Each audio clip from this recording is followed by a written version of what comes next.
Hello, Speak for Yourself listeners. This is Skip Bayless. Weekdays on Undisputed, I debate my co-host Shannon Sharp on the biggest sports news of the day. But now it is time for me to unleash in a brand new way. Introducing the Skip Bayless Show. My opportunity to share behind-the-scenes stories about things I've seen and confrontations I've had from decades covering the NFL and NBA. This is an opportunity to go so much deeper into solo opinions that just don't fit in rapid-fire debate. I will respond to your no-holds-barred questions. You can ask me anything about why I've said what I've said, or about what goes on off-camera on Undisputed. Your question should be as provocative as you want. My answer sure will be. New episodes of The Skip Bayless Show will come out each week.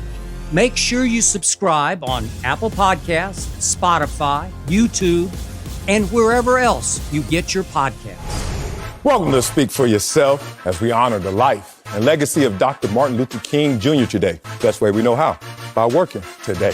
I'm Marcellus White. That's Emmanuel Acho, and let's get it started in Dallas, where everyone is talking about the closing seconds of yesterday's game.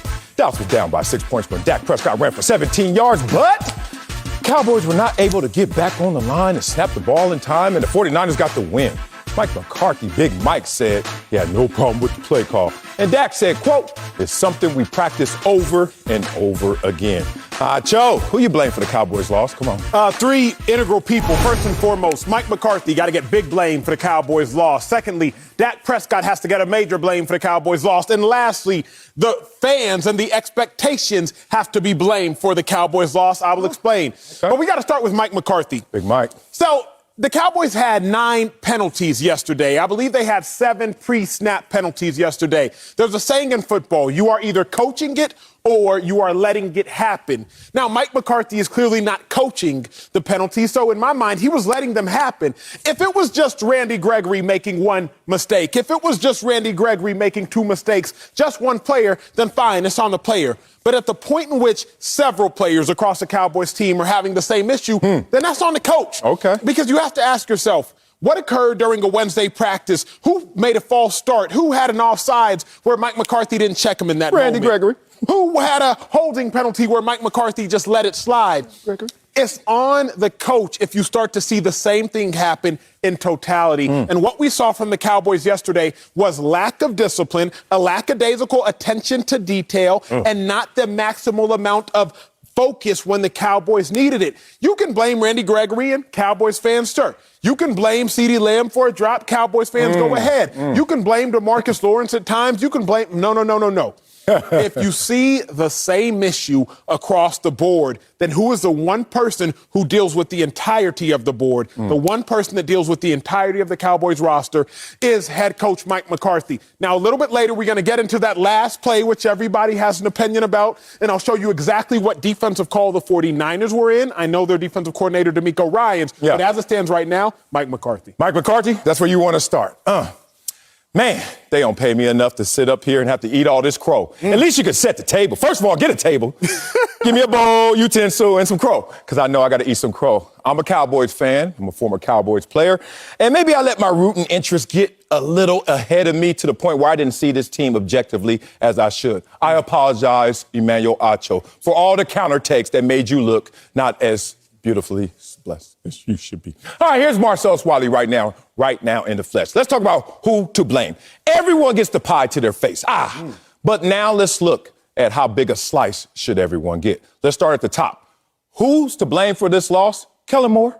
Kellen Moore is who I start with. Why didn't the Cowboys go out there and stick to their script, which is run the football? The Cowboys, when they eclipse 100 yards rushing, this team is basically unbeatable. But we saw the Cowboys yesterday not stick to that script. Whether you want to say Ezekiel Elliott, your offseason and your lean and mean return and your abs didn't work, or you want to say, hey, Tony Pollard, where are your touches? This team went out there and underperformed in the running game. Kellen Moore, I don't know who else called the quarterback run up the middle with time wasting 14 seconds on the clock. But it looks like Kellen Moore also a common denominator in that one. So I look at it like in totality, I want to start with Kellen Moore, but I also like the fact that you wanted to talk about the perspective or the lack of perspective myself and fans had about this team.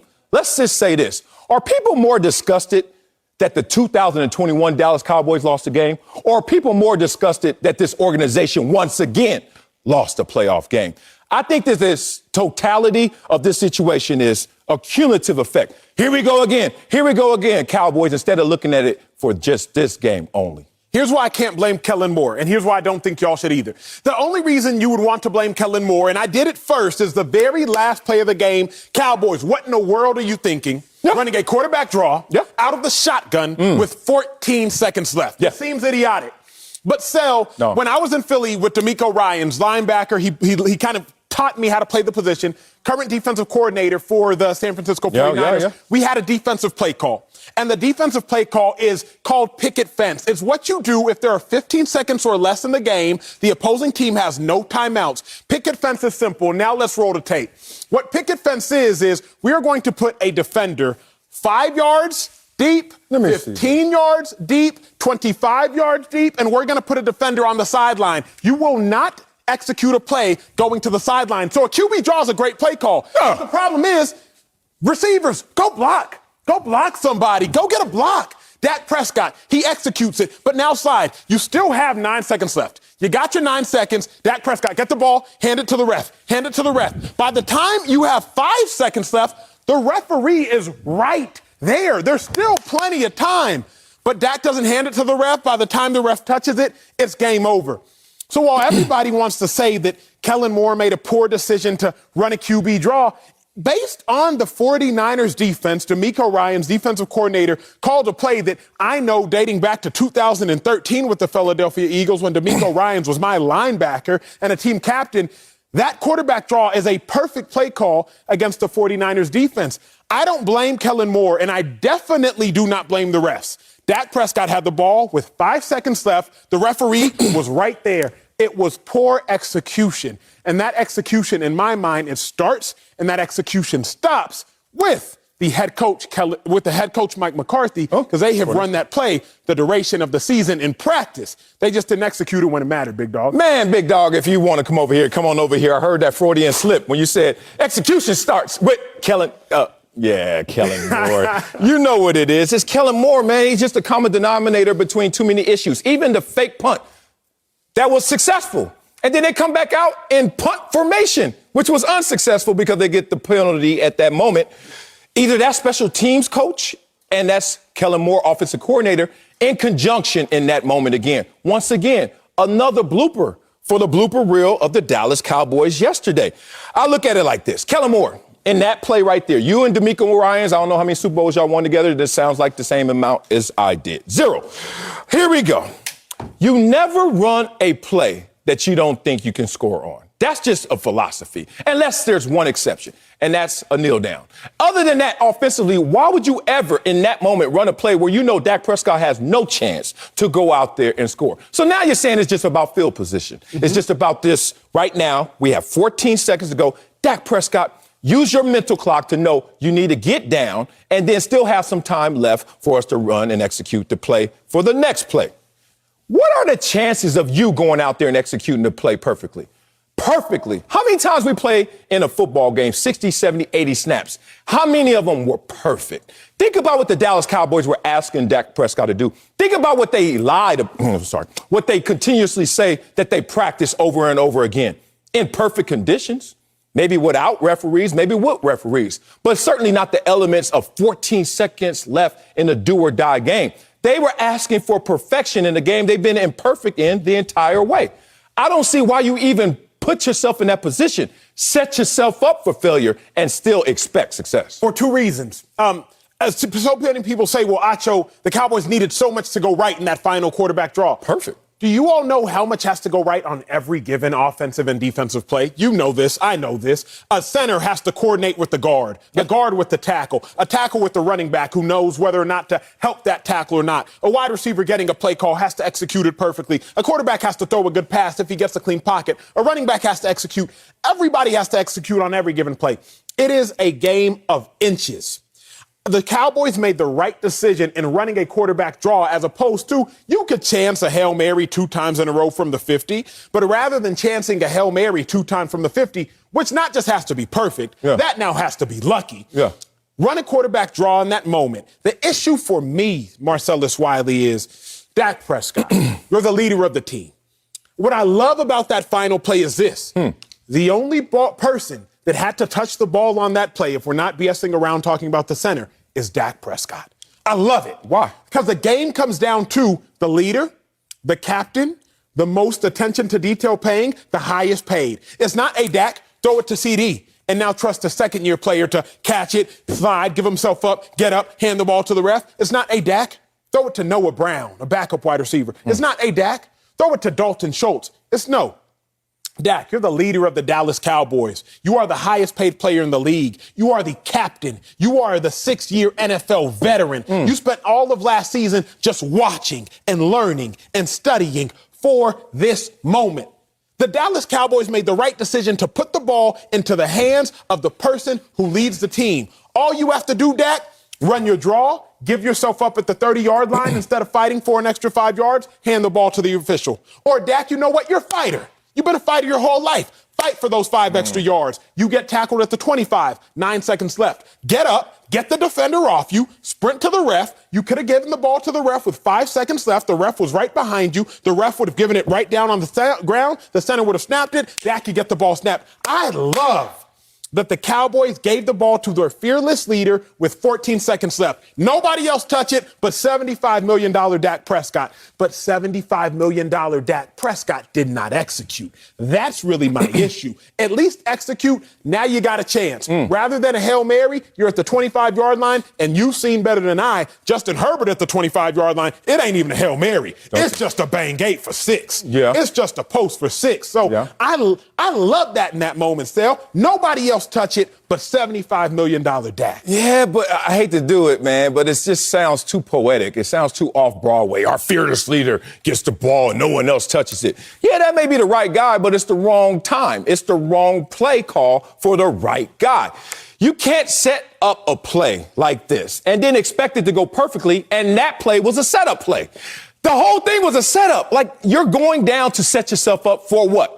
5 verticals, whatever it may be. Like you said, Justin Herbert, Dak Prescott at the 25-yard line. Now we got something to work with. But that was a setup. And it was a setup to think that the setup play was going to work perfectly. So Dak Prescott, being a fearless leader or not, who wasn't having a good day, is not the right guy. And even if he is the right guy, it's certainly the wrong moment. I look at it like this. Dak Prescott deserves a lot of blame. And as the show continues, we shall start to give him more of the blame. But I got Kellen Moore at the top of my list because there's just too many questionable calls. And more importantly, I question the overall philosophy and the script of this game. You know that you're 11-0 when you rush for 100+ yards. That means force feed it. I don't care how. Look at the Buffalo Bills game. And everyone's talking about Josh Allen. And everyone's talking about how they scored a touchdown on every single possession. But you know what they finally did? They just committed to the running game. It set everything else up. I got a couple other, but let's just go back and forth. A little ping pong up here, but I got 2 more others. Here's my problem with that, because I do agree with you. Well, run the ball. Dak Prescott is 31-0 when his team rushes for 100 yards. Come on, man. 31-0, excuse me, not when his team rushes for 100 yards, when he has more rushing attempts than passing attempts. 31-0. Here's a problem. This ain't rocket science. Stats were saying that Ezekiel Elliott averaged 1 yard before contact, his lowest ever. 1 yard before contact. I'm watching this game, Sel. Now, I was going to tweet it, but I didn't because I was like, let me just chill. I breathe a sigh of relief as a Niners linebacker every time Zeke is in the game, and I exhale fully that sigh every time Zeke touches the ball. I'm much more worried about Dak Prescott with the ball in his hands, especially if CeeDee Lamb and Amari Cooper are out there, than I am about turning and handing it off to a PCL-torn Ezekiel Elliott. He admitted he had a torn PCL the second half of the season. Hand the ball off if you want to, but if you want to go running game to running game, Niners versus Cowboys, I think we all would have been pleased. Go talk to me. I'm not doing that. What I'm doing is showing you why the Dallas Cowboys didn't even play their best game, so they stood no chance against another team that played their game. You have 2 opponents to face. The first one is not the other color. It's yourself. And if the Dallas Cowboys are going to lose to themselves, then guess what? The 49ers is going to do what they got to do. As they came out the tunnel with the boombox, which was different. I never knew a coach would allow that. I wonder what they was really playing on that boombox. But they came out, and you saw them scoring their first 4 drives because they were rolling. They were sticking to the script. And what were the Dallas Cowboys out there doing? Fighting themselves. Punch in the mouth. You know what? When you walk into a punch in the mouth, you know what the first thing that happened was? Not the contact of their fist hitting you in the lip. Well, the fact that you weren't properly defending yourself. True. You weren't properly attacking. True. The Cowboys came out the gate initially with the wrong philosophy, with the wrong game plan, and certainly the wrong execution. But here's my thing, Seth. And that comes from Kellen Moore. Here's my thing, big dog. I don't think they did. The Cowboys are who we thought they were. The Dallas Cowboys are pretty. The Niners are gritty. Those two things do not mix. Okay. What did we say the week leading up to the game? What did I say? I said the Cowboys do everything great. But if you look closely, there's one thing they do not do well. That is stop the run. I followed up by saying, well, Acho, the Cowboys are 16th in stopping the run. Look closer. Cowboys are 23rd in yards per carry allowed. The Cowboys in the season give up 4.4 yards per carry. What you think the Niners averaged yesterday? 4.4 yards per carry. We knew the Cowboys couldn't stop the run if you were paying attention. What else did we discuss? We said the San Francisco 49ers don't even try to pass the ball. 29th in passing attempts all season. 5th in rushing attempts. What the Niners go out there and do? 38 runs, 162 yards, 4.5 yards a carry. Cowboys, first drive. What did we say? The Niners, if they score first, they will win the game. Cowboys were 0-5 when the Cowboys lost all 5 of their games. Their 5 losses was when the opposing team scored first. Niners went out there and what they do? They scored first. Everything that we talked about, it came to fruition. So why did the Cowboys lose? Because they were supposed to lose. We don't get up here after a show and ask Sal, hey, why'd you lose to Usain Bolt? Because Usain Bolt was supposed to beat you. Why'd the Niners beat the Cowboys? Because the Niners were supposed to beat the Cowboys. If we had been watching, which we had, if we had been paying attention, which we had, if we had been analyzing the game, which we had, we called it. I called it to a T. Cowboys give up 4.4 yards a carry. The Niners got 4.4 yards a carry. Niners scored first. Niners won the game. Cowboys, if you let them score first, you lose again. Everything we talked about. Everything we talked about. I'm not that guy.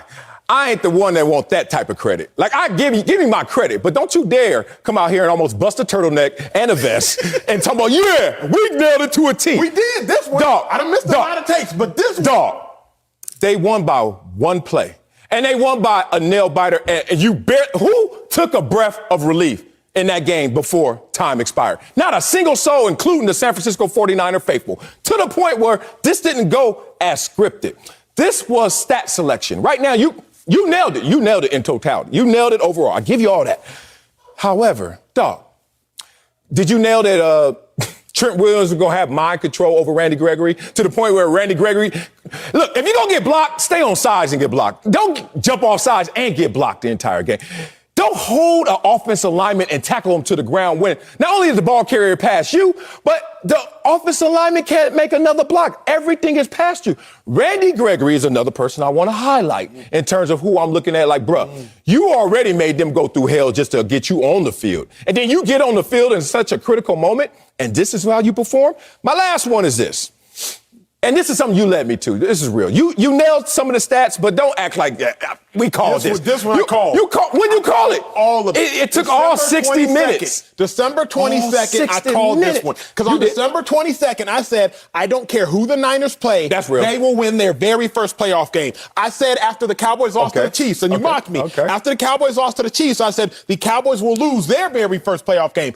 I didn't know the Niners were going to end up playing the Cowboys. That just ended up working out to my favor. Yeah. But you know, these two, I called these ones, big dog. Okay, but it took you all 60 minutes, and you know you didn't send a tweet out for a reason. Like, I just want you to make sure you understand how close this one was, despite you saying that the 49ers were supposed to win. Were they supposed to win? And more importantly, why is your mind wrapped around, here go the Cowboys again, instead of looking at this one through a mental vacuum? You are on to something. The game was close. Now, you think? We can't say the game came down to one play because here's what so many people, myself included, have done. I just had to slap myself and wake myself up.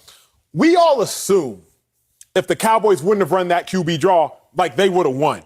as if they didn't need a touchdown. Yeah. Keep in mind, if the Cowboys don't run that draw, they have to convert a Hail Mary. That's not likely. Or two plays. Tough. But then remember, they needed 7. They didn't need 3. Yep. But even beyond that, even if Dak Prescott hands the ball to the official and they spike it, they still got to score from the 25 without a timeout to drop a play. So let's also remember, the Niners still had won. But my final point, and I'm going to say it again later on in the show, but let me preface now with it, is this. Regardless of everything else that occurred over the course of the game, the Niners scored first, which told us the Niners were likely to win, but more importantly, Dak Prescott was playing a playoff team, which told us the Cowboys were likely to lose. I'm going to give y'all a statistic that isn't even mind-blowing, but it does startle you a little bit. 8 divisions in football. The best quarterback in the division won the division for every single division. The best, and there's a small asterisk of healthiest. Dak Prescott and the Cowboys, they won. Matthew Stafford and the Rams, they won their division. Stafford's the quarterback that didn't miss any games. Russell Wilson did, Kyler Murray did. Aaron Rodgers, best quarterback in that division, they won. Tom Brady, best quarterback in that division, they won. Joe Burrow didn't miss any games, but you could also say best quarterback in that division, they won. You could go to Ryan Tannehill, best quarterback in that division because Davis Mills and the other guys, they won. Josh Allen, best quarterback in that division, they won. Don't you do this last one. The best quarterbacks in every single division, Patrick Mahomes. Whoa, what was that? Justin Herbert going by? Well, that boy got an electric car. Best quarterback in every division. Why am I bringing this up to Marcel's point? Because it seems like an aside for this reason. I don't have to tell you about the best defense. I don't have to tell you about the best receiving core. I don't have to tell you about the best coach. I don't have to tell you about what teams won by how many points. All I have to tell you is the best quarterback won. With that being said, there are statistics that trump all the other minutia. And the statistic that trumps all the other minutia is the best quarterback in the division won the division. So the statistic that trumps all the other minutia of this football game, the San Francisco 49ers scored first. The statistic that trumps all the other minutia, the San Francisco 49ers are a playoff team, and the Cowboys do not do well with playoff teams. So we can talk about the QB draw. We can talk about Kellen Moore's bad play calling. We can talk about Dak's interception. We can talk about, it doesn't even matter. That's all minutia. The bigger picture was, and you and I said, and you agreed, if the Niners score first, they will win. If the Cowboys score first, they will win. Nothing else matters. Oh, let's get to the rest of the show. Okay. All I want you to know is let's get out of the minutia. And overall point, you're right. The teams that won their division had the best quarterback. And then we saw this weekend, wild card weekend, the team with the better quarterback also won all of these games. I would argue that Dak Prescott is still better than Jimmy Garoppolo. You would probably argue the same. And as well, in the AFC West, we're going to have a conversation soon about who's the better quarterback of those two. All things considered, there were too many issues for the Dallas Cowboys to overcome, and most of them were self-inflicted. 49ers, you just were victorious because you guys were present. Next, big dog? This probably again. Coming up, the Patriots were blown out over the weekend. Tell you what that says about Bill Belichick. But first, have a lot more on the Cowboys. Told you, Acho. Tell you if Mike McCarthy is the right coach for Dallas. That's next. Don't speak for yourself. Woo, let's go. The 49ers road win yesterday means there are a lot of sad Cowboys fans, and the Cowboys are the only team to lose at home over the weekend. Now, Mike McCarthy is now 18-16 with no playoff wins since he's been in Dallas. Now, after the game, owner Jerry Jones said he did not want to discuss McCarthy's future, but today, exec Stevens Jones said he's, quote, very confident McCarthy will remain their head coach. Oh, thank you, Stevens. Thank you, Stevens. Thank you, Stevens. Don't do it. Sam, is Mike McCarthy the right man for the job for the Cowboys? Oh, absolutely, he's the right man for the job. But don't take my word for it. Take Stephen Jones's word for it, because he understands what's in front of them and what they possess right now in head coach Mike McCarthy. Big Mike, as I like to call him, because you know me and him real cool like that. This is the time where I know it's very difficult to defend Mike McCarthy. Like, this is an impossible moment for me to win right now. In part, why the Wiley law firm and me as a defense attorney charges the highest rates at this moment, because I know how difficult this task is. But let's talk about what this task is. Do you know that Mike McCarthy went out there and had a top 10 offense and top 10 defense this year for the Dallas Cowboys? First time that's happened since 2016, and Mike McCarthy wasn't there in 2016. 12 or more wins this year. Since 2016, Mike McCarthy wasn't there since 2016. Why am I bringing up 2016? Because that's when Dak was a rookie. And that's when the last time they had this level of success. And Mike McCarthy already has brought them back to that place. But where will Mike McCarthy take them? That's the conversation we're probably going to have in forecast and projection. Well, if he takes them to where he's been before, that will be to a Super Bowl and a championship, since he's only one of 8 coaches that has a Super Bowl championship. I'm looking at Mike McCarthy improve this team everywhere you can look in terms of its performances from his previous head coach, who I respect as well, Jason Garrett. Point being, in this moment, it's tough to defend Mike McCarthy because of some of the decisions of his subordinates. But at the same time, if you look at Mike McCarthy in terms of his resume, in terms of what he's already done in imprint to this organization that fast, and where he can take them, of course, Stephen Jones is right. My law firm is right. Mike McCarthy is the coach for the future. There's nothing I'll be more passionate about today than this. Mike McCarthy should not be the head coach for the Dallas Cowboys. Don't do it. A fool learns from his own mistakes. A wise man learns from the mistakes of others. Yes. Please, Cowboys fan, learn from the mistakes of the Green Bay Packers. The Green Bay Packers went to one Super Bowl under Mike McCarthy, and Mike McCarthy coached Brett Favre and Aaron Rodgers for a combined 13 years. 2 of the greatest 10 quarterbacks in the history of the NFL, and you have 1 Super Bowl appearance. Here's the mistake the Dallas Cowboys are making in regards to Mike McCarthy. The mistake is they are starting with a false premise. This premise is that Mike McCarthy is an overachieving coach because he has a Super Bowl. When in fact, I would submit Mike McCarthy is an underachieving coach because he only went to 1 Super Bowl. Okay. The issue is this. If you have Aaron Rodgers and Brett Favre, I would hope you can get me more than 1 Super Bowl appearance. But Mike McCarthy only got me 1. Mike McCarthy only attained a bye with Aaron Rodgers 1 time in Green Bay. 1 time. But with Matt LaFleur, he's attained a bye 3 times in 3 years in Green Bay. Mike McCarthy had 2 13-winning seasons with Aaron Rodgers in Green Bay. Matt LaFleur has 3 in 3 years with Aaron Rodgers in Green Bay. Let's parallel. Doc Rivers won an NBA title with the Boston Celtics. However, he only won 1 NBA title with the Boston Celtics. 3 conference finals appearances, yet you had the first big 3 of this generation with Kevin Garnett, Paul Pierce, Ray Allen. You had the greatest shooter at the time. You had one of the most versatile bigs at the time. You had one of the most clutch players in Celtics history, and you had one of the greatest points of the generation if you include Rondo, and you only won 1 chip. But we have a false premise that Doc Rivers is an overachieving coach. But Marcellus Wiley knows even greater than I that that's not the case of Doc Rivers, because Ty Lue came to the Clippers and did in 1 year what Doc Rivers could not do in 7 years with the Clippers. Back to football. Mike McCarthy is not going to get the job done for the Dallas Cowboys, and it behooves them to learn that sooner than later. I will end it by saying this. If you don't start at the destination that you believe you are at, you will never arrive at the destination you desire. The Cowboys are starting at a destination believing they have an overachieving head coach. But if you don't start at the destination you actually believe you're at, then you'll never arrive at the destination you want to arrive at. Ending it in story form. So I was in Rome in 2017. And in Rome, if you're in their shopping... You do as the Romans do, I'm sorry.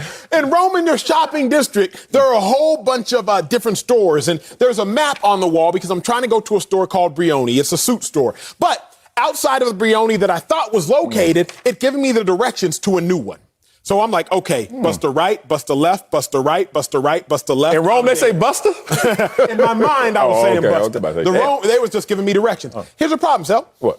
I looked at the directions and I proceeded to go to my location. 15 minutes later, I wasn't there.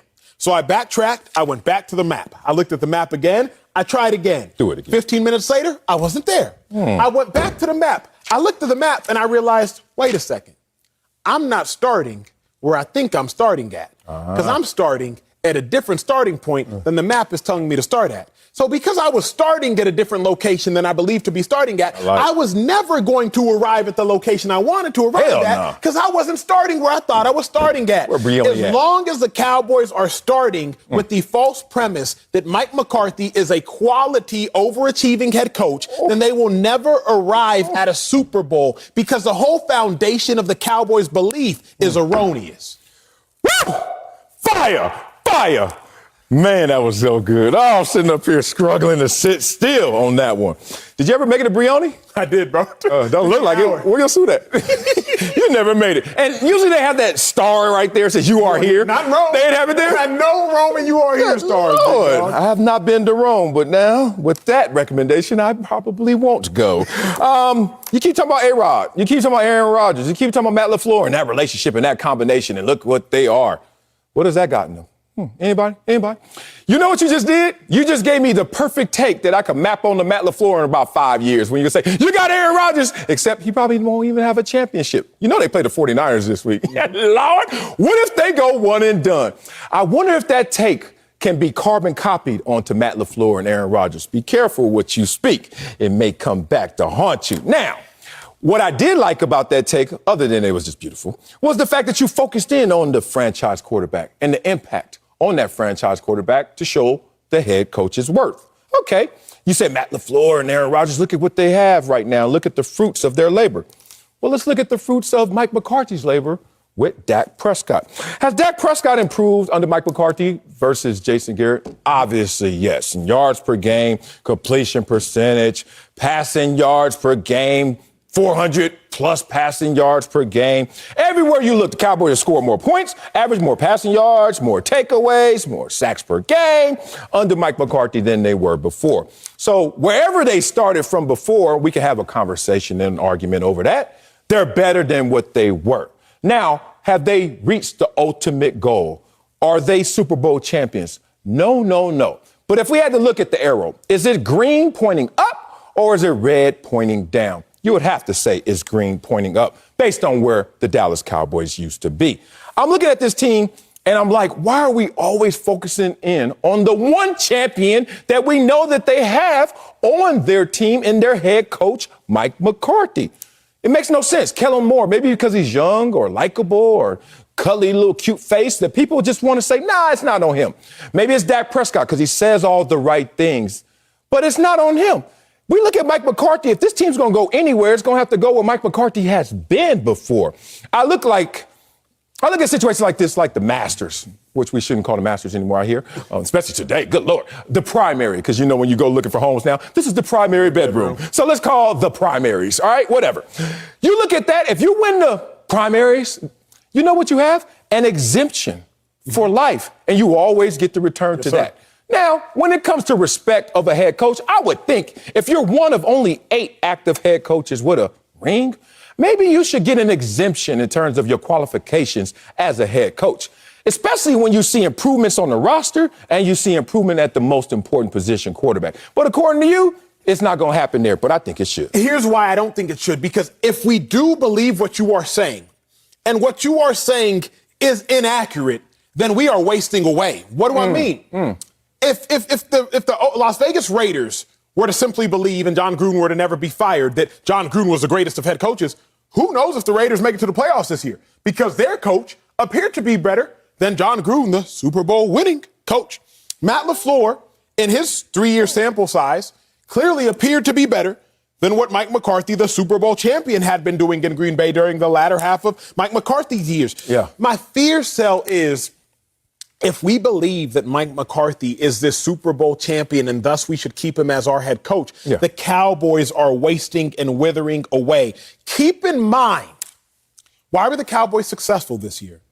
Because of Dan Quinn, defensive coordinator. But Jerry Jones forced Mike McCarthy to fire Mike Nolan and hire Dan Quinn. Why was the Cowboys offense so good this year? Who was calling plays? Kellen Moore. Jerry Jones forced Mike McCarthy to retain Kellen Moore. The greatest aspects and attributes of the Dallas Cowboys were actually in spite of Mike McCarthy. If Mike McCarthy were having it his way, Mike Nolan would still be there, leading the Cowboys to a 27th ranked defense in football like last year. If not for Jerry Jones, Kellen Moore might not be there. And who knows what the Cowboys offense would look like. So in all honesty, Mike McCarthy isn't actually aiding the Cowboys' success. He's just kind of there based on how I look at it with Dan Quinn, Kellen Moore, and how Jerry Jones has mandated those two be. Okay, I got to put you on the hot seat right Please, now. I got to sir. put you on the spot because I know you haven't been in relationship counseling, in part because you've never been in a relationship, right? So anyway, in relationship counseling, you know, after you get your pleasantries out, oh, nice to meet you, and you're like, hurry up because this is on the clock and it's costing me about $400 an hour. All right, so now you start to say, well, you, and you're sitting there pointing at your significant other, the one you love so much. You do this, you do that. Just debit. And then she gonna return fire. Well, you, debit. And if you got a good therapist like I do, finally they say, okay, enough. Let's start these statements off, well, I. Now, it's time to start saying, okay, let me not debit everything you do and give you some credit. I want Emmanuel Acho right now in this relationship with Mike McCarthy. I don't know why you keep saying you. I want you to start saying I about Acho and give him some credit. Let me hear some credit from Big Mike. What will I do for Mike McCarthy? Mike McCarthy weathered the storm. The Dallas Cowboys have lost to the Denver Broncos. They lost to the Kansas City Chiefs. They lost to the Oakland Raiders. They lost 3 games within 4 weeks. The tracks could have come off very easily. The train could have come off the tracks. Mike McCarthy makes sure that the Dallas Cowboys do not waste away the division.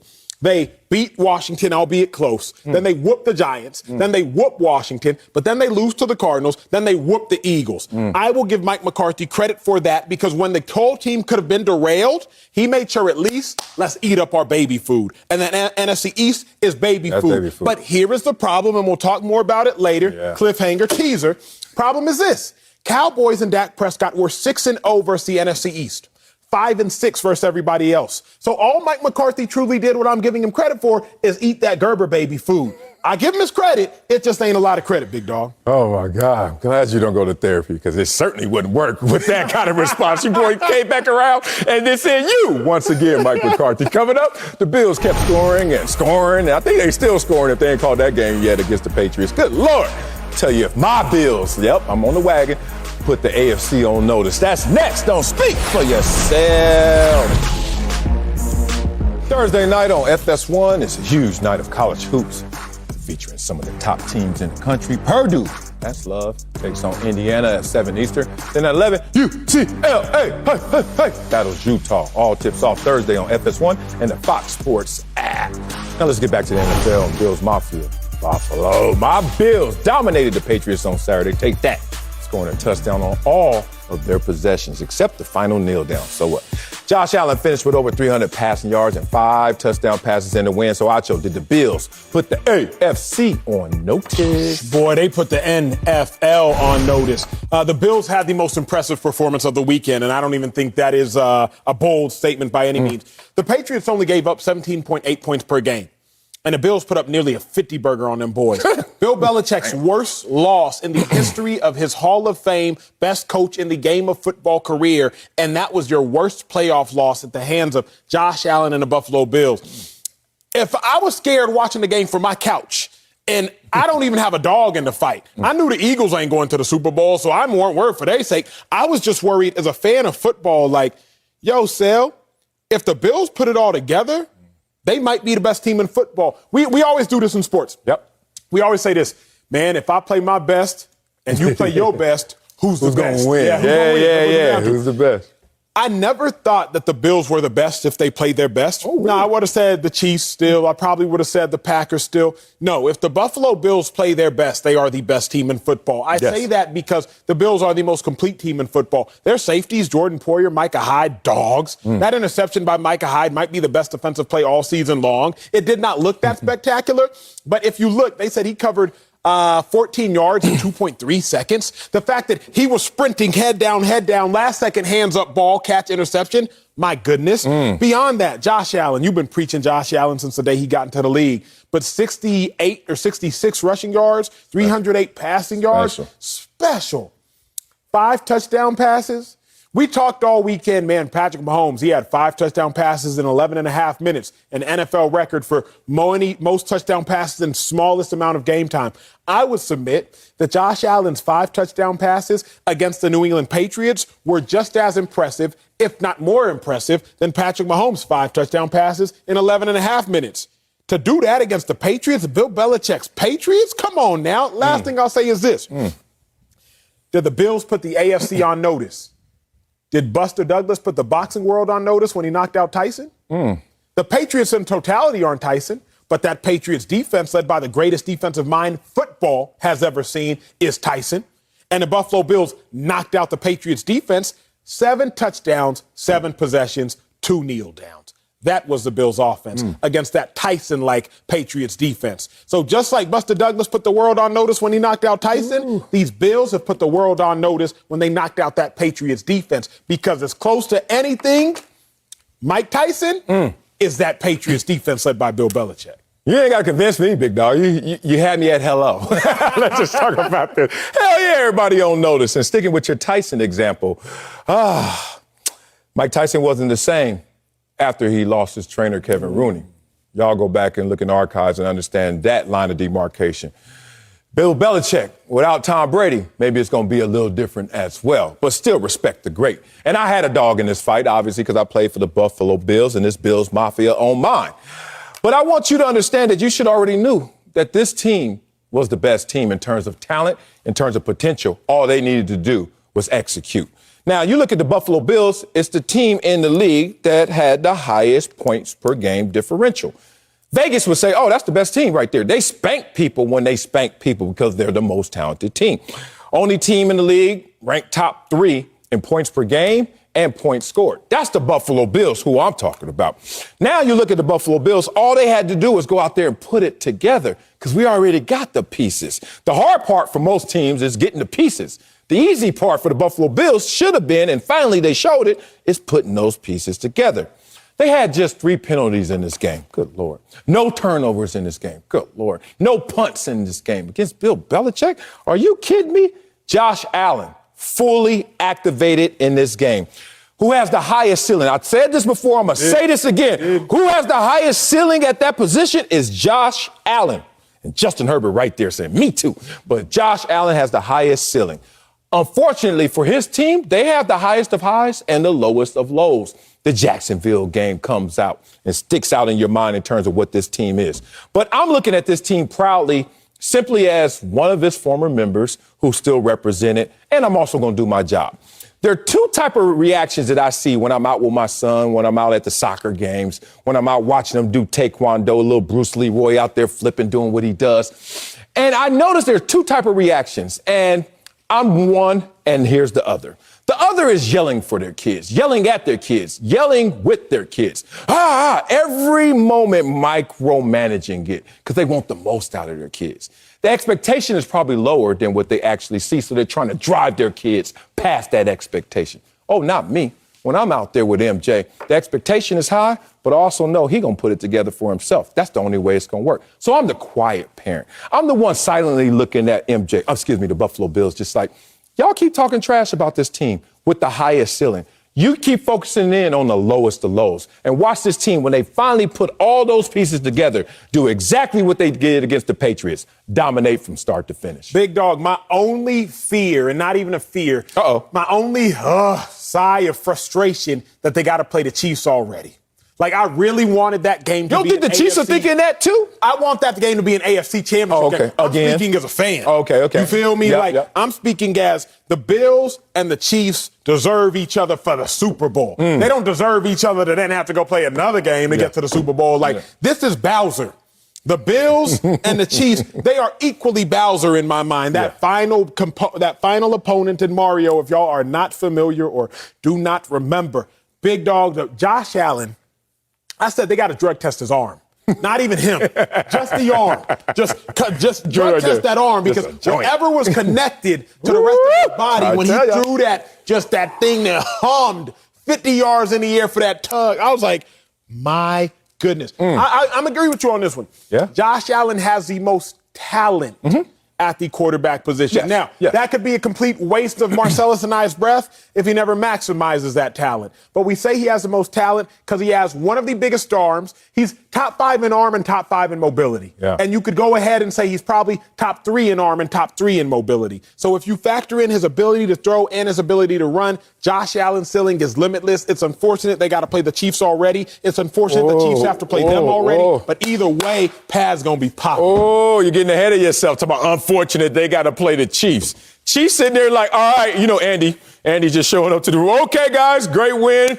It was a 7 seed. It's Pittsburgh. You see how the 7 seeds fared this weekend? NFL. We understand we want another week, another game, and all that. Right. Get them 7 seeds out of here.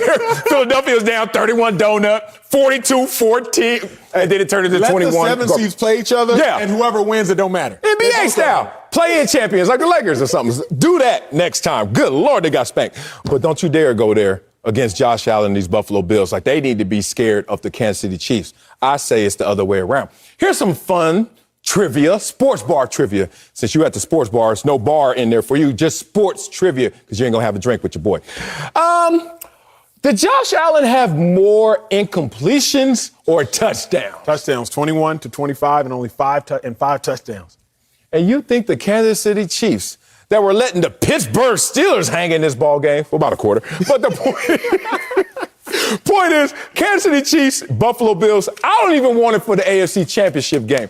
Right now, I'm looking around saying, well, that can't be the damn Super Bowl. Because then in my Bills, at least I have a chance. Coming up, the Eagles lost. You hear that, Acho? The Eagles lost. Did they? So they even been in there. But their head coach still has faith in Jalen Hurts. Interesting. Tell you, Philly should be sold on their quarterback. Next on Speak for Yourself. The Bucs, they made quick work of the Eagles on Sunday, dismantled them boys real quick with ease. Tom Brady, my goodness. Now, the other quarterback, Jalen Hurts, not so good. 2 interceptions in the loss. But his head coach, Nick Sirianni, he kept it positive, saying, quote, I feel really good with what we have in place right now here at the quarterback position. We could use that for keep it 99, but we use that in the middle of the show. Like that? Should the Eagles be sold on Jalen Hurts? Absolutely sold on Jalen Hurts.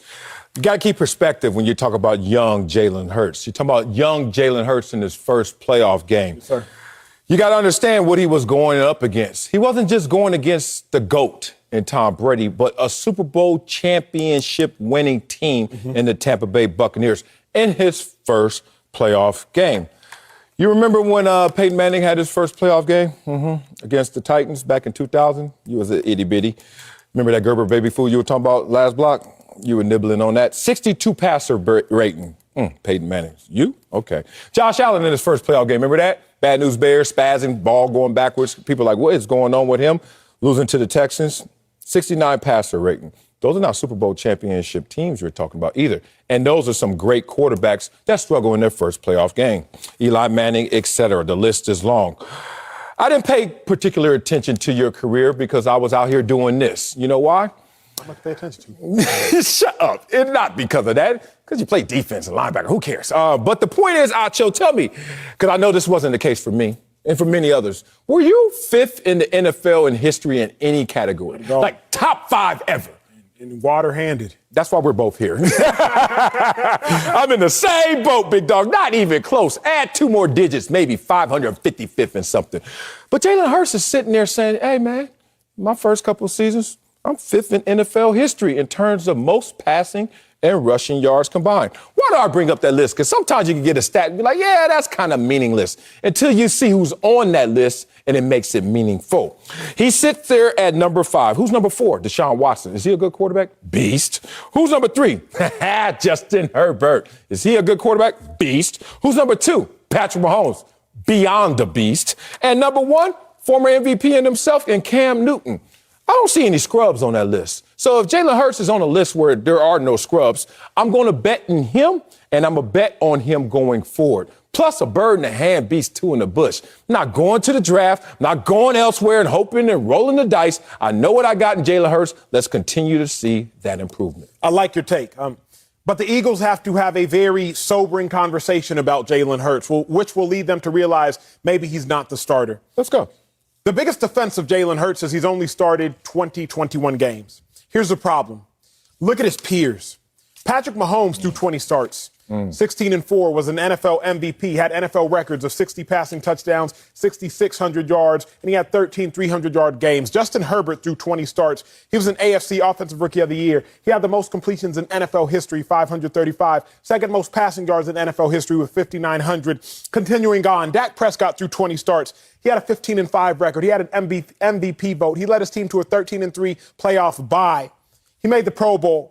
Joe Burrow, through 26 starts, he had the first division title for the Bengals in 6 years, first playoff win in 31 seasons. Lamar Jackson, through 20-plus starts, 22 starts, unanimous MVP, a 19-3 record, and a number 1 seed for the Ravens. If you look at the peers of Jalen Hurts, we no longer live in a crock-pot NFL slow-cooking quarterback society like we did in the early 2000s with Peyton Manning. Now, quarterbacks have to win immediately. If you watch the game, that Eagles-Bucks game, one of the most interesting statistics, and I loved it, shout out to Fox, was this. Watching the game, Jalen Hurts leads all quarterbacks in rushing the ball. Tom Brady leads all quarterbacks in passing the ball. What a matchup we have ahead of us. Then I kicked back and I thought to myself, would I rather have a newest Bentley, 2022, or would I rather have a Boeing 787? Damn. I'd rather have the 787. Think about it. I don't care how nice the Bentley is. With that being said, I love that Jalen Hurts leads all quarterbacks in running the ball. But why drive when I can fly? And at the quarterback position, I want to be able to fly.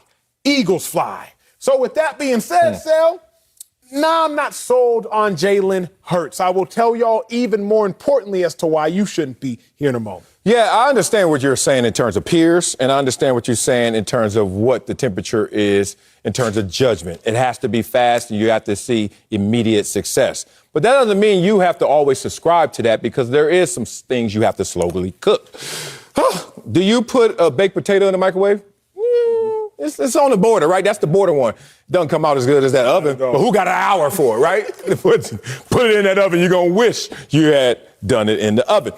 There's some things you put in the microwave that just come out better. Popcorn, you know what I'm saying? You can go on a skillet if you want. Go over Redenbacher on the skillet. Man, put that thing in the microwave. It's going to be just fine. But that's not who Jalen Hurts is. That's not who the Philadelphia Eagles are. They have 3 first-round picks right now. The only take I will hear, and I like your take, except there's one that's better if you're going to say you don't want to stick with Jalen Hurts, is that you go get you a bona fide. You go get you a dude. Not talking about who's out there that you can't get. Who can you go get? And I want to hear about the draft, because here we go again, starting from scratch. We starting all over again with a different version of Jalen Hurts potentially. That's real. Russell Wilson in Seattle. 3 first-rounders for Russell Wilson. Okay, let's have that conversation. Outside of that, I have to continue to watch Jalen Hurts develop right before my very eyes, because I saw it happen just in his second season from the beginning to the end. You bring up a phenomenal point. You do absolutely stick with Jalen Hurts unless you can acquire one of 3 people. Let's go. Russell Wilson, Deshaun Watson, Aaron Rodgers. If you can acquire one of those 3 individuals, Russell Wilson, Deshaun Watson, Aaron Rodgers, then you move on from Jalen Hurts. Howie Roseman, leverage those 3 first-round picks that you have and try to acquire one of those 3 individuals. If you cannot, commit to Jalen Hurts and use those 3 first-round picks to support Jalen Hurts. But here is my hesitation with Jalen Hurts. I said this, I will say it again. Let's go. 8 divisions in football. The winners of those 8 divisions had the best quarterbacks in football. Tom Brady and the Bucs won the NFC South. Matthew Stafford and the Rams won the NFC West. Aaron Rodgers and the Packers won the NFC North. Dak Prescott and the Cowboys won the NFC East. Ryan Tannehill and the Titans won the AFC South. Patrick Mahomes and the Chiefs won the AFC West. Joe Burrow and the Bengals won the AFC East. Josh Allen and the Bills won the AFC East. Joe Burrow and the Bengals won the AFC North. Outside of injury, every quarterback that was best won the division. So unless Jalen Hurts is going to be better than Dak Prescott anytime soon, Philadelphia Eagles, Emmanuel Acho, understand you're going to be subject to a wild card seed every single time. And to win a Super Bowl, now you got to win 4 games and go on the road for all of them with Jalen Hurts. So unless Jalen's going to be better than Dak, you better go find somebody that is better than Dak, because 8 out of 8 times, the team with the best quarterback won the division. Don't tell me about the coach. Don't tell me about the receiving core. Don't tell me about the offensive line. Don't tell me about the skill positions. Don't tell me about the fan base. Don't tell me about inside or outside. Don't tell me about the pass rushers. Just tell me about who's the quarterback, and I can tell you who's going to win the division. If Jalen Hurts isn't the best quarterback in the division, they're not going to win the division. So either make him the best or go find somebody better than Dak. Interesting. Can you make it a contest, even if you don't surpass him? Can you catch up to Dak Prescott? Just like if you look in the AFC South, Ryan Tannehill's the best quarterback. Carson Wentz had a better year this year than Ryan Tannehill, but at least make it close or you can get the nod. If I'm Jalen Hurts, if I'm the Philadelphia Eagles, outside those 3 names, if I can't acquire them with these first-round picks, I got to continue to see how he will evolve, because I've never bet against a worker. I bet against talent. I bet against people who weren't disciplined with that same talent. But when I saw someone who was a worker, Nick Sirianni talks about it. Jalen Hurts and his character, his love for football, the way that he puts in to the game, he's certainly going to get some positive results. Jalen Hurts' first year, we had conversation of was it a good year or not. An abbreviated season. He certainly was better this year than Carson Wentz was last year. Now going forward, at least give the young man a full season and playoff experience to build on, to step on. Let me ask you a question real quick. Somebody asked me this yesterday. I'm not about to post this clip onto Twitter because I don't want to get cussed out. But Sel, can you be a winner and not be a leader? Can you be a... Yes. So if you can be a winner and not be a leader, then that also means you can be a leader and not be a winner. And I think the problem is Jalen Hurts and Dak Prescott are both flirting with that category. Incredible leaders. They are phenomenal leaders of men. Yeah. The question now is, can they be winners? I love Hurts as a leader. I love Dak as a leader. Yeah. But can you be winners, ultimate winners at the NFL level, Super Bowl winners? That's what I have a hard time wrestling with. Oh, man, we're going to have that conversation because I'm with you in terms of their leadership. Let's make a distinction between how that's going to translate into winning. Let's make another distinction when sometimes you could just get out-talented. Dogs don't stretch. You know, like there are some dogs that you play with, like he ain't the one that has to lift weights, coach. He's not the one that has to do all the shuttle and shuffle drills. He just get on the field and make it happen. And I think right now, as you see this new crop of young, talented quarterbacks, Herberts and Allens, et cetera, sometimes you can find yourself in a position, I'm a great leader, I'm even a winner. Just getting out-talented. Coming up, time ran out literally on them Cowboys yesterday. And damn it, we'll tell you what we thought of Dak's performance. That's next on Speak for Yourself. And the Cowboys only scored 7 points in the first 3 quarters. Dak Prescott threw a pick in the third quarter that led to a 49er touchdown. Cowboys still had a chance in the closing seconds, but time ran out before Dak could get the snap off, ending the season for Dallas. So Acho, the prophet himself, what do you make of Dak's performance? In his biggest moment, he was not enough. And that's happened to Dak far too often. Now, in his biggest moment, he may be good. In his biggest moment, he may be bad. But in his biggest moments, he is not enough. Green Bay Packers, 2016 playoffs, biggest moment, he was not enough. Aaron Rodgers was more. 2022 playoffs, San Francisco 49ers, biggest moment, he was not enough. Jimmy Garoppolo was more. Now against the Packers in 2016, Dak played well. Against the Niners in 2022, Dak did not play well. But either way, in the biggest moments, he is not enough relative to the competition. What I make of Dak's performance is you cannot have a 53% completion percentage in the biggest game of your career. Yes. You cannot have a passer rating in the 60s in the biggest moment of your career. You cannot underperform when your team needs you to overperform, or at least adequately perform. Dak, the Cowboys needed you and you didn't show up. It's not about the refs. Don't blame them. It's not about the penalties. Don't blame them. You, Dak Prescott, are enough and you could have been enough, but you weren't. And that's the part that hurts the most if you're a Cowboys fan. Because they were led to believe they were good. Cowboys were 12-5. Dak Prescott dominated in the regular season, threw 5 touchdown passes against the Eagles to end the season, set a Cowboys record in passing touchdowns. But then you get to the playoffs, and Dak, when we need you so desperately, you were not there. But still, we knew this is who Dak is. But here's my biggest problem with Dak Prescott this season. It cannot get any better. Jerry Jones has given you a $100 million receiver in Amari Cooper. He's given you a first-round wide receiver in CeeDee Lamb. He's given you 2 Hall of Fame offensive linemen in Zach Martin and Tyron Smith. Though he was hurt, he's given you a top 5 pick at the running back position and another 4th-round pick at the running back position. He's given you the best facilities in all of sports. You acquired, with Jerry Jones's help, a first-round home game in the playoffs against a 10-7 Niners team, and you still lost. If you can't win this year in the playoffs, Dak Prescott, if you can't make a deep playoff run this year, Dak Prescott, then I simply have to ask myself rhetorically, when can you? Dak Prescott, Sel, you tell me. Man, let me agree with you before I disagree with you. Pressure is a privilege, huh, Dak? Pressure is a privilege. People be saying stuff till they got to get into that same place where those words land. And all of a sudden, it sounds a little different. I respect Dak Prescott. You know, a lot of people say I'm an apologist for Dak Prescott because I see the positives in his performances. But yesterday gave me few things to see, few things that were positive. I know that Dak is a fighter. Dak will fight. You've even said that this show. Dak is a fighter.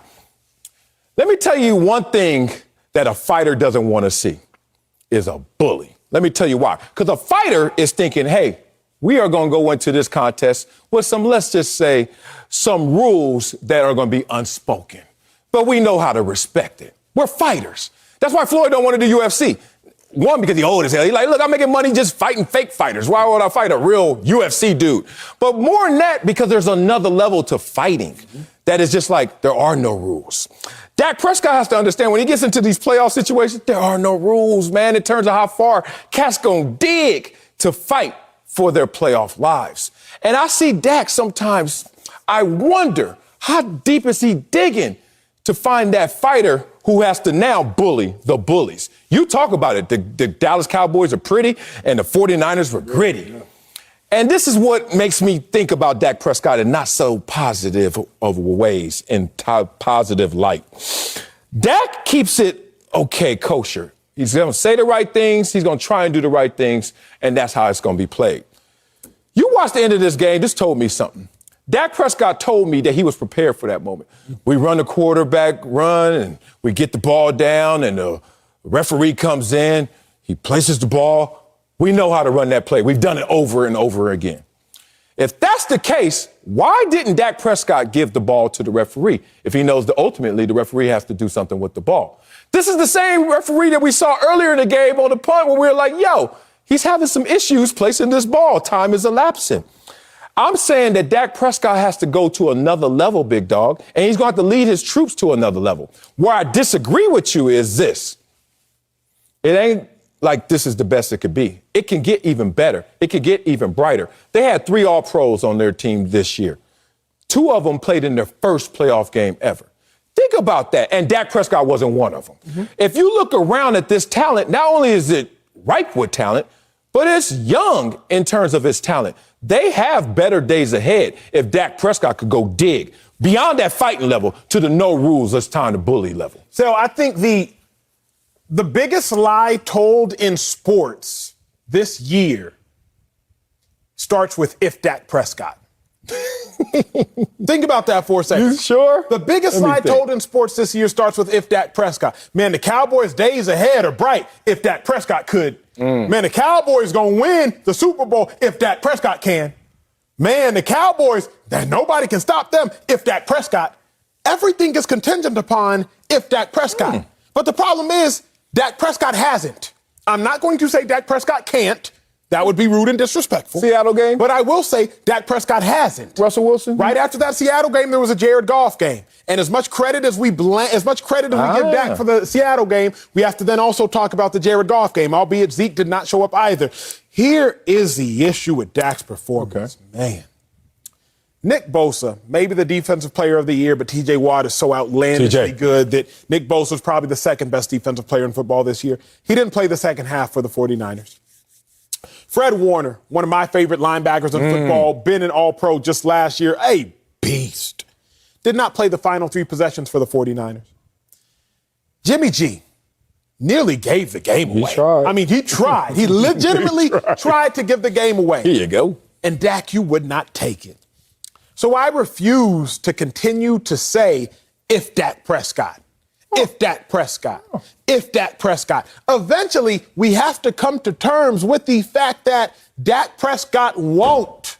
He will not lead the Dallas Cowboys above injuries. He will not lead the Dallas Cowboys to a Super Bowl. He will not lead the Dallas Cowboys above the likes of Tom Brady, Aaron Rodgers, Patrick Mahomes. So we can keep saying if Dak Prescott, but it's 6 years now, Sal. Okay. Are we still saying if Dak Prescott? We finally have to look in the mirror and speak the truth to ourselves about who Dak Prescott is. A great quarterback, probably the 11th best quarterback in the National Football League, but he is just not an elite quarterback. Wow. If Peyton Manning, no, don't do that, Marcel. Don't bring out the exceptions because that proves the rule, they say. But I've seen this before when someone could turn the corner. And if you look at Dak Prescott in terms of his win percentage in the playoffs, it's one of the worst out there. Andy Dalton has the worst right now, active player, 0-4. We'll see what Matthew Stafford does tonight. He could be right there with Dak Prescott, but Dak Prescott sits there at 1-3. But are you going to be that lazy, people out there? Or do y'all want to go beyond the surface? Let's go deeper than that. When Dak Prescott in that 1-3 record outdueled Aaron Rodgers, okay, beat Russell Wilson, okay, then goes out there, where's my running game? Zeke, anybody? 20 for 47 yards? And then yesterday, did he have a running game again? I'm not saying that Dak Prescott shouldn't still be a quarterback that can say, forget all the issues, let me go out there and do it myself. But let's watch recent history in Tom Brady last year, who wasn't playing his best football in the playoffs, but had someone bail him out in terms of the defense. 9 turnovers in the playoff run. Like, I just look at Dak Prescott as he's never in a situation where there's the bailout. And every great quarterback has that moment where, hey, you on this team as well. How many sacks Michael Parsons had? He had a tackle for loss. Respect. He's a rookie. He's in his first playoff game. That's my point. That rookie next year, Michael Parsons is going to be different making the playoffs. Here's the problem. That rookie next year might be hurt. Look at Nick Bosa after the Niners went to the Super Bowl. Yeah. Nick Bosa got hurt. You just can't. The Cowboys had as much good fortune this year as I think they will ever have. Micah Parsons stayed healthy, balled. Trayvon Diggs, 11 interceptions. No defensive back has had double-digit interceptions twice over the course of their career, including Deion Sanders, Champ Bailey, the great defensive backs, Ed Reed, Troy Polamalu. It's never happened. Yeah. Can Diggs do it? Sure, maybe. Amari Cooper, CeeDee Lamb, they were predominantly healthy. Zeke was healthy enough to play. Not play great, but he was healthy enough to play. Tony Pollard was healthy enough through 15 weeks of the season. Obviously, he got banged up the last little bit right there. Yeah. So, at the end of the day, Cowboys had enough. DeAndre Hopkins for the Cardinals, he's out. Right. Jair Alexander, David Bakhtiari for the Packers, Randall Cobb, they been out. Matthew Stafford, he lost Robert Woods. He's out. Cam Akers, starting running back. He was out for the course of the season. When you look across the league, everybody had guys gone. Oh, facts. The Cowboys' biggest losses was their third receiver and their first or second tight end, blocking tight end in Blake Jarwin. It was green pastures, and you still couldn't get it done. Like, Sal, if we keep making excuses for Dak, we'll make excuses the duration of his career. The Cowboys will not win a Super Bowl while he's there if we keep making excuses for him. Well, we did it early John Elway. We did it early Peyton Manning. We did it early great quarterbacks in the past before. And then all of a sudden they changed their fortunes. I didn't know that CeeDee Lamb was appropriately named by how he played yesterday. CD. Like, he was absent. Where was CeeDee Lamb? He showed up second half, late second half. The point is, I think Dak Prescott being such a tremendous leader takes a lot of the hits. When you get Dak out the way, you start saying, Ezekiel, CD, and then all of the things that's supposed to build up this great, powerful attack for the Cowboys, you all of a sudden just left with Dak Prescott. Of course he's going to struggle when he's going against this defense that can run the football the way that they did. Dak didn't play defense. Did he give up 162 rushing yards? Did he allow the San Francisco 49ers to do exactly what they wanted to do from hello to goodbye? That's not on Dak. But here's the issue. If you look at the Cowboys in totality, for the most part, defensively, they played how we anticipated they would play, right? They gave up. Well, they didn't win a turnover battle, and they're number one in the league in takeaways. How we thought they would play. I said what? Cowboys are opportunistic, but in order to be opportunistic, you need an opportunity. And we knew the San Francisco 49ers were going to run the game. You challenged me and said, Jimmy G's thrown 12 picks all year. What'd he do? He gave the Cowboys one. You can't go into that game, Dak, and have a 53% completion percentage, second worst year of the season. You can't go into that game, Dak Prescott, and have a 67 passer rating, third worst of the season. Dak played his second worst or his third worst game of the season in the most important game of the season. I know the defense didn't play their second or third worst game of the season, I can tell you that much, but Dak did. Can't make an excuse. You know, they always say iron sharpens iron, and there are some necessary evils in this world. I remember every time we had training camp, I was like, this is a necessary evil, but I hate it. You know, some of those grueling practices, double, triple days, necessary evils, right? I think that the Dallas Cowboys have to find ways during the regular season to sharpen their iron as well. Because playing in the NFC East is not doing it for them. This is something you brought up before, and we got to talk on it. That part. You can't fake real. You can't fake real competition. And then all of a sudden you face real competition, a team that has won 7 of their last 9 ball games, on fire, ready to run. Dak out there fighting with some unwritten rules. They out there bullying, trying to get it because they know that their playoff lives are on the line. It's just something about being prepared for that bullying experience versus just going out there trying to fight. Coming up, we're not used to seeing Bill Belichick on the wrong side of a blowout. Tell you what the loss means. That's next on Speak for Yourself. Yep, law firm still open. Gotta defend Bill. The Bills blew out the Patriots by 30 points Saturday, and in the process handed Bill Belichick his worst margin of defeat in the playoffs since he got to New England back in 2000, y'all. Now, Belichick is still seeking his first playoff win since Tom Brady left for Tampa a couple seasons ago, and he clearly ain't getting it this year. So, Sal, what does this blowout loss say about Bill Belichick? Nothing bad. Certainly nothing bad about Bill Belichick, the GOAT, the great. I'm expecting hell on this one right here. This block between us, I'm expecting hell. Bill Belichick, the GOAT, loses a playoff game. Worst of his career. Looks horrible out there, right? Also watched another game yesterday. Mike Tomlin, tremendous coach. Never a losing coach. Amazing at coaching. Got spanked yesterday. What did it tell me about Belichick? Nothing. What did that tell me about Tomlin?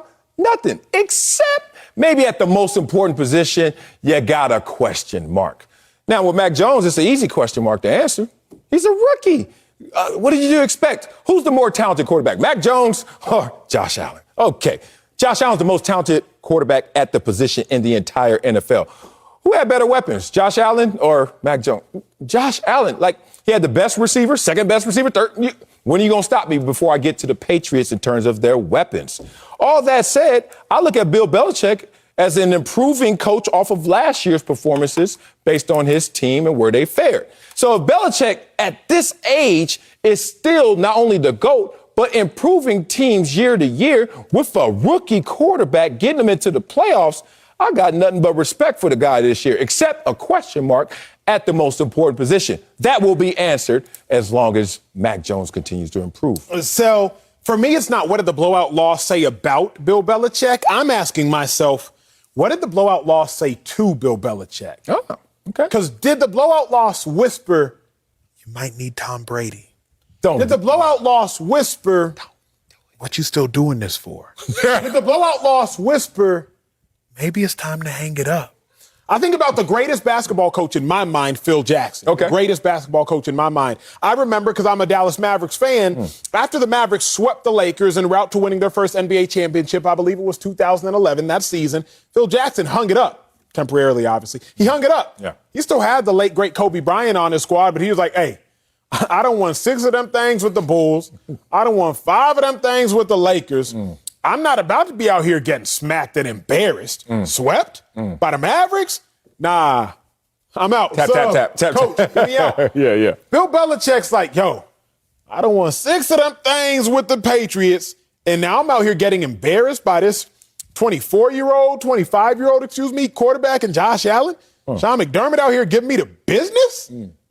I ain't lived this great career to go out like this. I don't think so much of what did the blowout loss say about Belichick, because you're right. Maybe it said nothing about Belichick. But I'm really wondering closely, what did it say to Bill Belichick? Because if Bill Belichick knows, like you know, Josh Allen isn't getting any worse. Yeah. The coaching's not getting any worse. Yeah. Stephon Diggs ain't getting any worse. It's going to be hard to win the AFC East, let alone win a playoff game for the rest of Bill Belichick's tenure. I love it. You took me to this place. Let's talk about it. The greatest at anything in this world, whatever the endeavor it may be, they are not people that are result-based. They're process-based. What happens is when you become result-based, all of a sudden you will stop once you get favorable results. You put your own glass ceiling on your own performances because, once you get the money, if you were money-based, if you were win-based, you're going to win some. You're going to get some money. Now what? The ones who stay internally motivated, challenge, like a Bill Belichick, who like, I don't even care about the press conference. No, y'all ain't gonna see me smile. No, I ain't happy about this Super Bowl championship. I'm about the process. I'm about being who I am and challenging to be the best version of Bill Belichick. That means he has blinders on when it comes to the external noise. And sometimes that noise is a symphony. Tom Brady and you have a dynasty, and Belichick, like, I don't give a damn. I got to get back to work. And then it's also times like this where there are hiccups. You're like, oh, no, you got a young rookie quarterback who's never going to be the best quarterback in your division as long as Josh Allen is alive. But he's challenged by his own challenges, and he's focused on his own process. That's why I think that this said nothing to, or this was nothing about Bill Belichick, except let's go back to the drawing board, just like he did last year. No playoff berth last year. What did he do this year? Improve in points per game. Points per game allowed. The defense got better. Yards per game. Like defense, sacks, turnover mark. Like he went back to the drawing board, spent all the money. They spent the most in free agency history and said, let's see what we got now. Now they know they have a platform, a premise to start from. But to look at it and say Bill Belichick is going to be talked to by the noise or talked to by the results, I think that ain't who Bill Belichick is. No, that's good. And I think you're right to some degree. I think the difference for Bill Belichick is he's also not dumb. He's also not ignorant. He's also not just blindly optimistic. Yeah. Bill Belichick knows who he is, and he knows, more importantly, who he has. Yeah. And he's looking and he realizes, I have Mac Jones. How do we know he's not blindly optimistic? Because they played the Bills before this season. And the first time they played the Bills, they only ran the ball. They only passed the ball 3 times. Why? Because Bill Belichick knows who he has. I got it. And I'm like, you know what? I have Mac Jones. He's not the most talented. He's a rookie. I'm not going to put the ball in his hands. So we know that Bill Belichick is conscious and cognizant of his personnel. Yeah. That same consciousness in regards to his personnel might lead him to the path you are on and the path I'm on, which says you will never have a quarterback as good as Josh Allen, right, as long as Josh Allen is in that division. So you better find a way to have everything else twice as good because Josh Allen is better. The blowout loss didn't say a lot about Belichick for me, but I do think it whispered to Belichick. And I think we would all be fools if we don't think that Belichick is at least for 24 hours questioning, like, what the heck am I going to do? He might not be questioning what am I going to do with my career, but he's at least questioning what am I going to do? Because I would be a fool to think I can roll out my same Patriots team and beat this Bills team as long as Mac Jones is here and Josh Allen is there. Yeah, but they just clowning Bill Belichick now. Like everybody's just giggling, like the old man in the club. Like you still in here with the velour sweatsuit on, like the baggy jeans. Like you look a mess, the Jordan jeans on. But they say if you live longer than you will live, basically you hit a certain point, you just don't give a damn. Like, it's already done. Those logs are in the fire. What y'all gonna do? You can't say anything to Bill Belichick, so I just respect him still in the game and not tripping on what we say about his name. Coming up, we're going back to Dallas, but we're talking 49ers first. Tell you the biggest reasons why the 49ers beat the Cowboys? That's what it says? Okay, that's next. Oh, speak for yourself. Belichick just texted me, said, nah, B. I'm about to dip. We talked about the Cowboys losing yesterday. Now we're turning to the 49ers, the winners. They started off fast with a 13-0 lead, but Jimmy Garoppolo, Jimmy GQ, threw a pick in the fourth quarter that led to a Cowboys touchdown. And Dallas had a chance to tie the game late, but they could not get the snap off in time. Acho, what's the biggest reason the 49ers beat the Cowboys? Biggest reason at this point, 49ers most versatile team in football. That's what we've been blaming the Cowboys, as if the 49ers do not get paid as well. The biggest reason that the 49ers beat the Cowboys because they punched them right smack dab in the nose. First possession of the game, 49ers came down the field and said, we understand y'all are pretty, but we gritty, and we about to just punch y'all in the mouth and see how y'all like it. Oh, how that blood tastes. Okay, bet, we about to do it again. The biggest reason is because the 49ers looked at the Cowboys not like we look at them. Micah Parsons, so many sacks. Trayvon Diggs, so many picks. They looked at him and said, let's see how y'all play in a phone booth. They looked at him and said, oh, y'all give up 4.4 yards per carry? Bet. We going to rush for 4.4 yards per carry. They looked at him and said, oh, Diggs, you can get interceptions, but can you tackle? They looked at him and said, oh, Parsons, you can get sacks, but can you handle the run? They didn't look at him like we look at him. They looked at the Cowboys and said, we got to punk you. Sal, you said it earlier. What happens when a bully meets a bully? The Niners looked at the Cowboys and said, Hey, we're not the Philadelphia Eagles, nor the New York Giants, nor the Washington football team. We're the San Francisco 49ers, which is and are the toughest players in football, which comprise the toughest team in football. 49ers beat the Cowboys because they're legit. Yeah. 49ers beat the Cowboys because right now they are a team that is like none other in the NFC. They don't care to air it out like the Packers, like the Bucks, like the Cowboys, like the Rams, like the Cardinals. They said, hey, we bout that action, boss. Are y'all? And the Cowboys were not. Man, I'm going to borrow some of that because the biggest reason they beat the Cowboys was because they were simply more disciplined. The hardest thing to do in this world is to stay disciplined. What to do in this world is pretty simple. Just think about anything that you ever want to do. The steps to getting there, not taking calculus. Work hard, stay focused, stay disciplined. But it's an impossible task if you don't stay disciplined. And that's what happened with the Dallas Cowboys. They weren't disciplined, not as disciplined as the San Francisco 49ers. What the San Francisco 49ers went out there and did was simple. They were better at what they were good at, and they were not as bad as the things that they were bad at. Think about it. They both were horrible in terms of penalties and penalty yardage, right? But the 49ers said, we're not going to be as bad in our bad categories as you guys are in your bad categories. So what do the 49ers have? 9 penalties. What do you have? NFL leading 14 penalties, Dallas Cowboys. 49ers said, we're good at running the football. And you guys are good at running the football when healthy. So we're going to be better at it than you guys are. It was really a simple formula of discipline.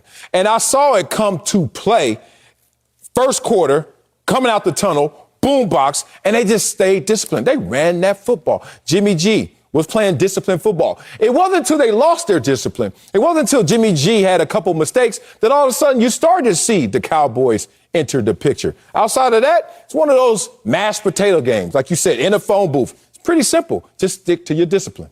Let's also not overcomplicate this. We've had a very high-strung, passionate, emotional show. At least I have. The biggest reason the 49ers beat the Cowboys, they're the better team. I don't want to do that again, do we? I don't want to do it. I have to do it because it's the truth. No, let's go. If we look at it, the only NFC playoff team that the Cowboys could have beaten were the Eagles. Why do I say that, Sel? We know they couldn't beat the Packers. I don't think you nor I have to debate that. I don't see them beating a playoff Buccaneers team, so you and I shouldn't have to debate that.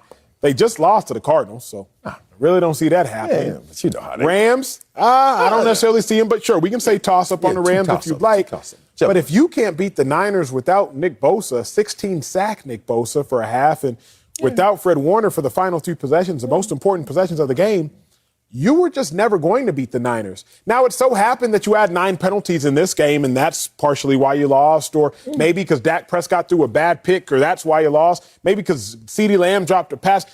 It doesn't matter. The Cowboys lost because the Niners are a better team. The record didn't indicate the Niners were a better team. You said something an hour ago that I hope we have more time for, if not today, tomorrow. Shall we? The NFC East does a disservice to the Dallas Cowboys. The NFC East is like going to that easy school, or it's like playing in that sorry conference. You feel great about yourself until it's time to face another opponent. Hamburger. And the Cowboys feel great about themselves because they beat the heck out of Washington and the Eagles and the Giants, and then they go feeling great about themselves, and they realize, they're tougher school districts? Yeah. My teacher didn't have me prepared. You said something. We need to talk more about it later, but that's really why the Cowboys lost to the Niners. I'm deep, huh? Yeah. I'm over here leading you to greater places, huh? Say that, Acho. It's something you said before that is also true. You said substitute teachers, you had one for 3 weeks, 4 weeks or something, right? Then the real teacher come back, got them glasses on the tip of her nose. She's like, so, how you guys been the last month? Quiz tomorrow. We're going to find out what y'all been doing. Cowboys, boy, y'all going to flunk that quiz. Coming up, speaking of this game, we'll tell you if our opinion of Dak has changed this season. Next, so speak for yourself. Woo, crunchy. We all know all about Dak Prescott this season. He led the Cowboys to an NFC East title, but yesterday, threw an interception, led to a Niners touchdown, and he could not get the snap off in time after the quarterback draw. Now he's 1-3 in the playoffs. The sky is falling, I got to be honest, at least it is in my mind. So is Dak Prescott, has your opinion of Dak Prescott changed this season? No, it hasn't fully changed. But there is something I'm starting to look at. A little itty-bitty, and I blame you for this because I have to work with you every single day. No, for real, you're guilty of this one. You can't even defend yourself on this one. They say to move many, whisper to one. And what you've been doing is yelling at one about who Dak Prescott is to the point where now, I ain't gonna lie, he's starting to give me a little evidence that's starting to support what you've been whispering and yelling at me. You ever been in that situation, somebody tell you about your girl, and you're like, man, I ain't trying to hear that. But then you go out with your girl, y'all having a great night of sushi, top of the city, and you just look at her phone and you're like, oh, her phone is down. I wonder why it's not face up. Interesting. But it's starting to get to you a little bit, right? I've been there before. I'm here now. Let's talk about who Dak Prescott is. I know he's no punk. I know he's a fighter. But where that gangsta at? Like, where's the, I'm going to put the team on my back. You keep telling me pressure is a privilege. Well, you look impoverished. You look like you ain't got no privileges, brother, because if this is not a moment you can win against a lesser quarterback, and I love me some Jimmy GQ, so this is high praise, Dak, I think you're better than Jimmy GQ. Now, if you can't beat Jimmy GQ, you can't beat these San Francisco 49ers that had their ups and downs this year. I know they came in hot, winners of the last 7 of 9, but still, Dak, if not now, as Acho will say, win. That's the only thing I'm starting to take notice of. So, yeah, my persona, my public face is still go, Dak, damn right. But behind the scenes, I ain't gonna lie. I go on the home, I get in the car, I cry a little bit. Like, Dak, where your gangsta at? When you gonna take this team where they belong? Yeah, man, that's good still. No real fervor, passion, crazy vigor behind this take. My opinion of Dak hasn't changed, but it has been fulfilled. That's worse. My opinion of Dak hasn't changed, but my opinion of Dak is complete. Oh, wow. Stamp it, huh? 1-3 in the playoffs, 13-24 in his career versus playoff teams. He's played 6 years now. He has that one sole playoff win. So my opinion hasn't changed, but finally it's as though everything I believed has come to fruition about who Dak Prescott is. He's not a top 5 quarterback. He's a borderline top 10 quarterback. He can't lead his team above and beyond. He can't overcome the crazy obstacles on the football field. If you don't know who Dak Prescott is by now, you just don't want to. Whoa. If you don't understand who Dak Prescott is by now, you just refuse to believe. It's not that Dak Prescott has not shown you, it's that you are not looking. It's not that Dak Prescott hasn't told you, it's that you are not listening. Dak Prescott has told you, and he has shown you who he is. Who is he? Off the field, an incredible, incredible human being. A report came out post-game. Dak Prescott asked everybody in the locker room for $500 to give to his practice squad players because practice squad players do not make the same as active players during the games. So Dak Prescott did that. Incredible, incredible leader off the field. On the field, again, 1-3 in playoff games, 13-24 versus playoff teams. This year, he was 5-6 versus non-NFC East opponents, 6-0 versus NFC East opponents. Dak Prescott has told you who he is. He has shown you who he is. It's wise now that you open up your ears and open up your eyes and understand. So this is who Dak is, huh? Is he faking great or is he really just good? That's what you're trying to make me believe. And I don't know where I am right now on Dak Prescott. But the problem is I don't like the fact that I'm even debating that right now. I should know that he is really great. But you know what? You sometimes can fake it till you make it. Remember when B2K was doing the crip walk? And you're like, that ain't it. You ever see somebody throw up the west side and use the other hand to try and help him? You ever see it? That's you right there. Stop it right now, Dak. Get real. Coming up, Mike McCarthy seems positive about his future in Dallas. You better. What else are we going to do? We'll tell you if he's keeping it 100 or just 99. Next, don't speak for yourself. On this show, we only know how to keep it 100. But others out there, y'all keep it 99. So each day, we're going to get to the bottom of who's really telling the truth.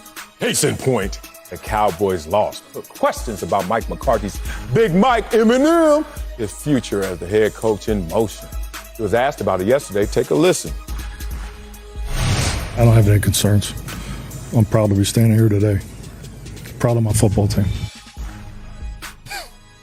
Proud of my football team. Anto, is Mike McCarthy keeping 100 or 99? He's keeping it 99. Mike McCarthy's been in the league long enough to know you should have concerns. If you underachieve in the NFL, you can get fired. And especially after looking at what happened to coaches like Brian Flores, who have overachieved and gotten fired, Mike McCarthy, you know better than anybody. Jerry Jones will replace you with the quickness. You got 2 assistant coaches. Both are up for head coaching positions elsewhere. Don't be fooled, Mike McCarthy.